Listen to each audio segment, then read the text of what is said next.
Hello there, my crafty friends. It's Terry from Vegas Tears Creates here with Fairy Stamper today for another video for you.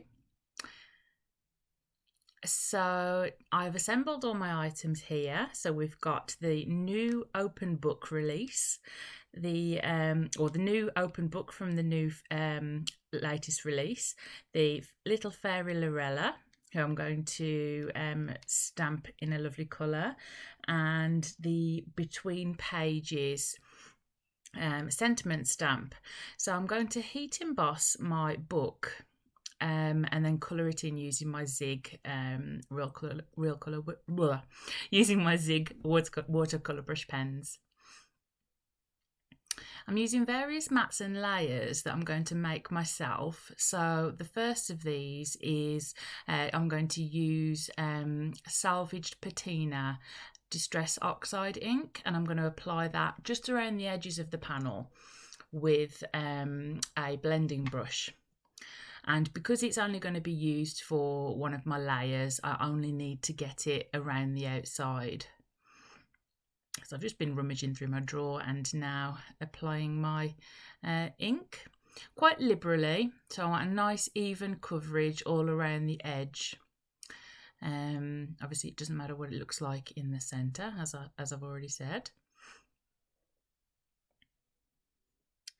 I do really like using that Wendy Vecchi Make Art Station. I find it so handy when doing things like this with those strong magnets that you can just move out of the way as you need to.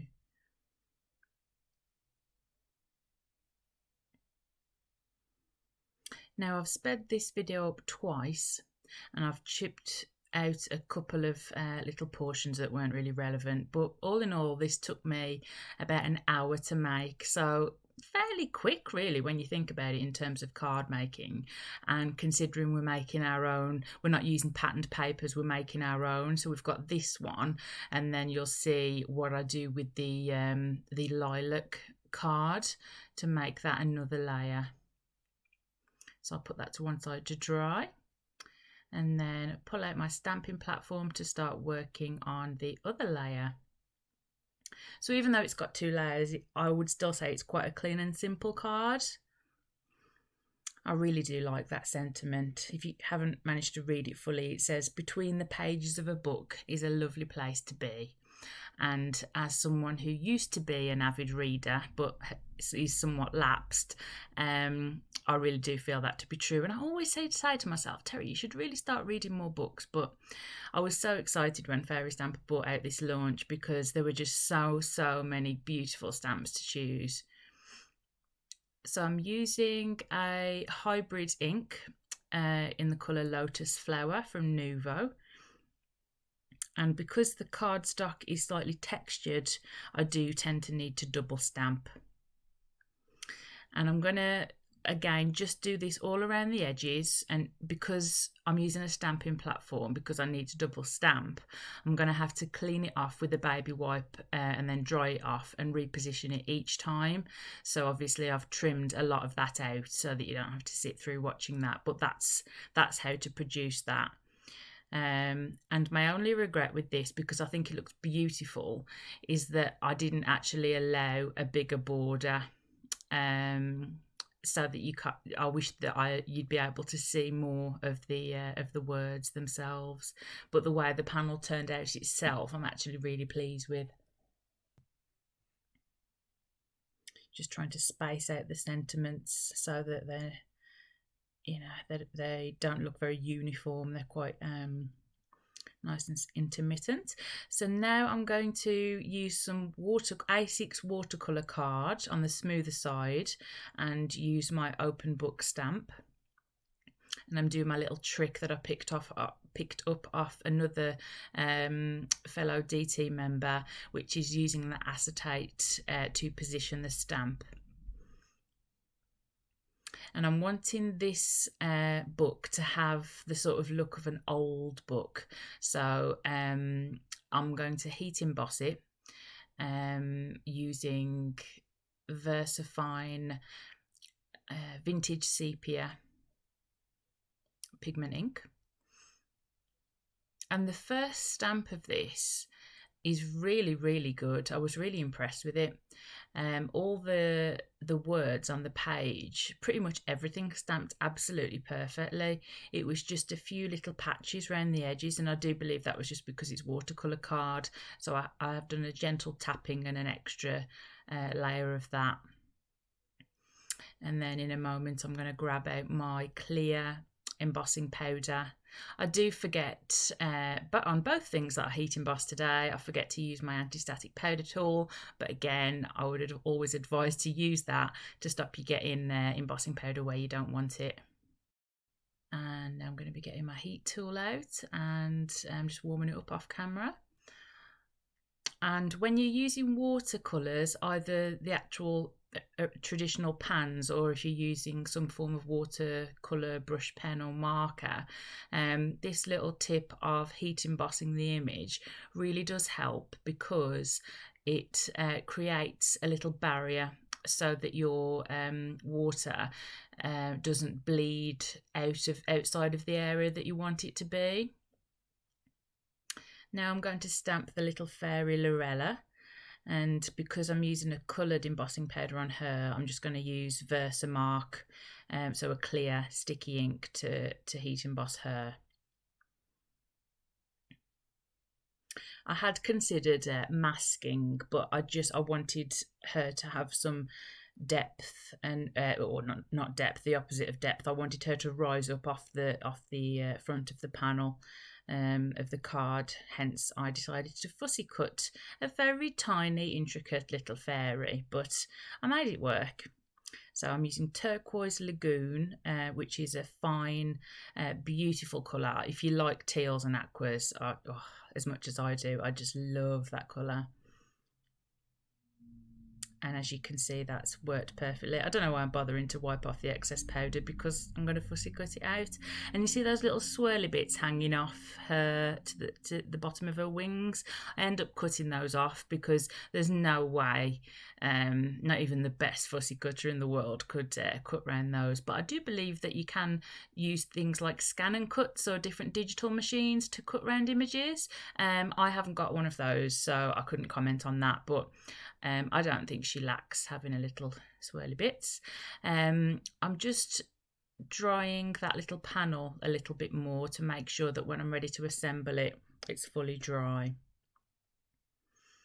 I'm having a little fertile about in my pot of pens, and I end up pretty much only just using two colours. That colour that I used, what was it? I think it wasn't brown. I used brown for the tree trunk. What colour was it? Oh, it's this one. I think I used oatmeal. Yeah, it's the oatmeal Zig Clean Colour Real Brush Pen, if you're wondering. And that's a Tombow watercolour brush pen. Any brand would work. It's just that I've recently got that one and ended up really liking it because it's got a very fine nib.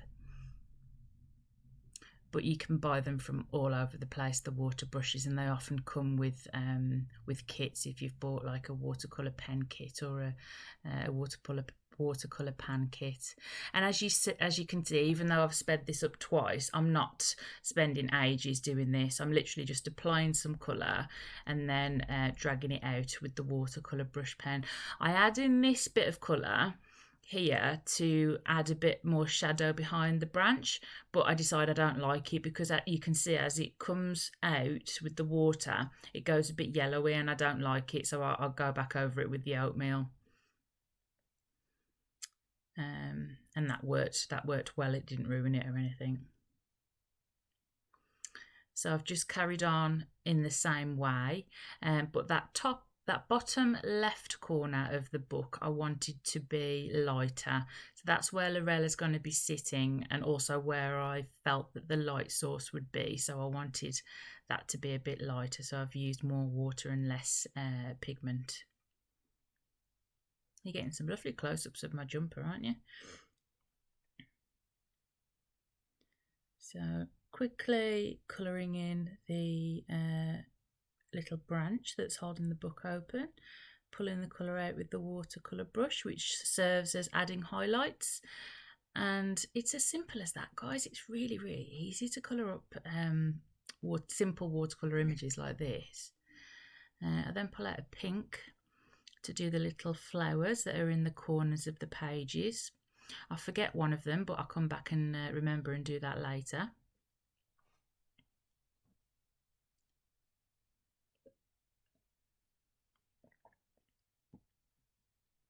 Giving you a show.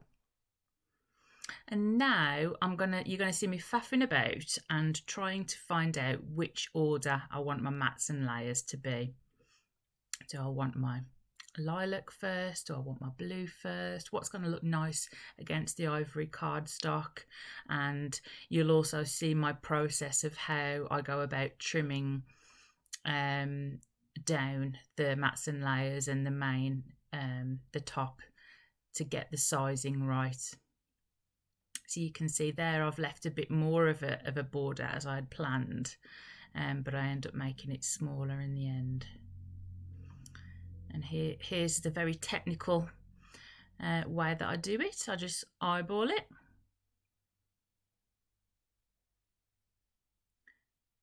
Cut those bits off, and then I'm just doing that on my guillotine off to one side, my handy little workstation.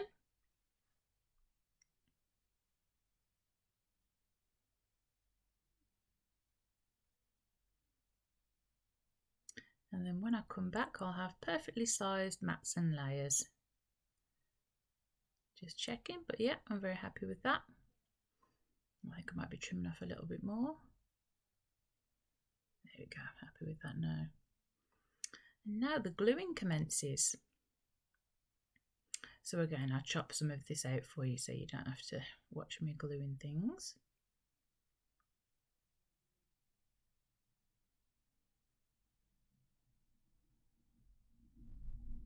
You can use dyes, but if you're confident in your eyesight, I think the more you do it, it's very easy really. You just take care with it.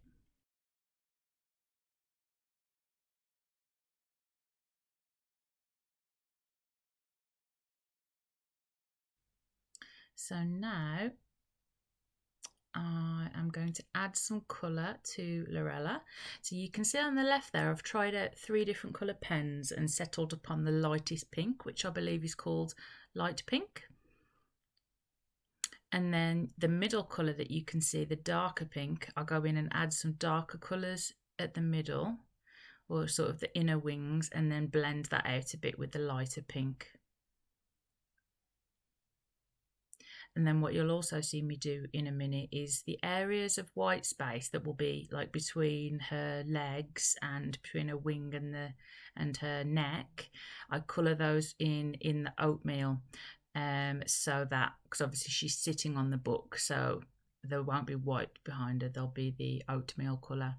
And now I'm doing the fussy cutting, which didn't take too long. It's just a bit fiddly because the image is so small, so you just need some nice sharp scissors that you find work well for you.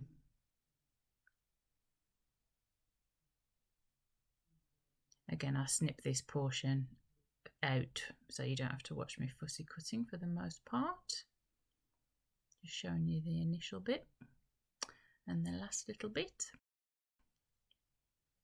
And I'm quite a tidy crafter, so here we go. I'm tidying my desk as I go. Saves a lot of time, I find. Constantly trying to sort of think where I want things to go. And now looking at how am I going to trim this down so that it fits nicely. Oh, and here's the point that I remember, that I haven't coloured in that flower. I believe I also want to add a bit of green. I'll do that at some point.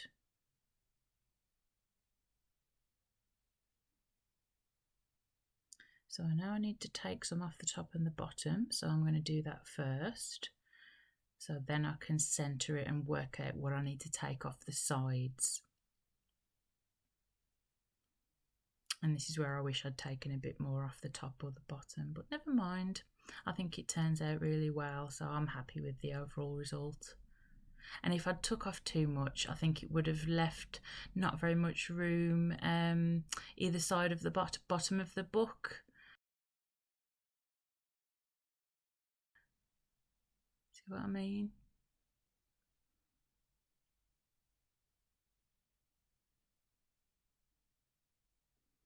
So I said adding a little bit of green to the leafy areas. There's no sort of leaves as such, but I've just put a bit of green around the floral areas, as there would be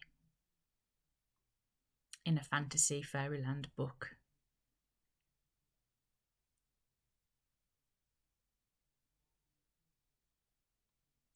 So this is where I'm adding the oatmeal to Lorella.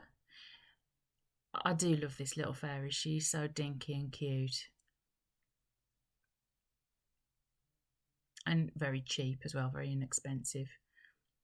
Lovely little addition to my my collection. So we're nearing the end of the process now. Making sure that's fully adhered, because obviously it is watercolour card. So I'm using nice strong glue, and then adding teeny tiny little foam pad squares onto the back of Lorella. I have to actually cut one of those in half to get a bit on one of her wings and at the bottom of her dress. But I don't make you watch that bit. But it was a little bit painstaking, but worth it, I think, in the end, because she's got a lovely bit of shadow behind her. And you can see I'm using tweezers to hold her, which I do find really helps. And I'll also add wet glue, which I always do when using foam pads. I don't know, I just don't trust them as much as I'd trust my nice strong glue. And there we go. She's sitting there reading her book, or maybe just having some shade.